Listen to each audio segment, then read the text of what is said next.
García, comecei como xornalista, aquí fixen a miña primeira crónica para o telediario, aquí se pode dicir, polo tanto, que empezou todo. Agora, ser pregoeiro das festas de San Roque permíteme pechar unha páxina que marcou a miña vida. Grazas de sentidiño.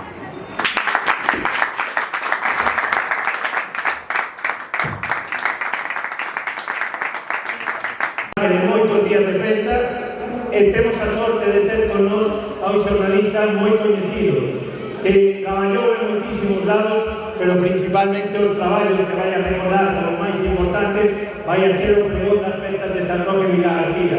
Unha terra sen xiadas en invernos nin estíos abafantes, excepto deste verán, un don do ceo. Tan é así que a tradición marca que nesta comarca chegou por mar o apóstolo Santiago dende Palestina a Occidente. Mentras chega a porto un veleiro ou unha adorna. Rompeu un obxectivo da cámara e case a cabeza e con esa imaxen abrín o telediario. Foi a miña primeira crónica a nivel nacional. Creo que en parte grazas a esa pedrada cheguei a onde cheguei, por lo tanto, grazas. Pódese dicir, por lo tanto, tamén de xeito literal que eu teño unha pedrada na cabeza, signifique o que signifique eso. Pastor de máis de 20 anos, Antonio Sasso, tenía que defender a por nome de Manuel.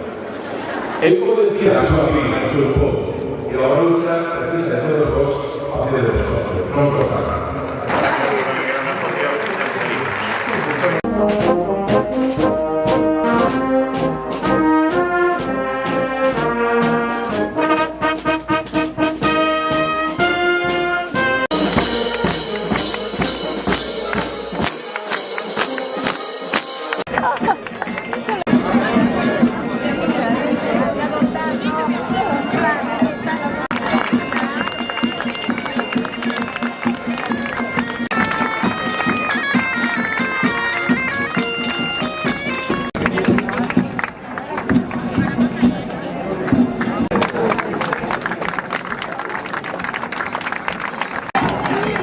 Este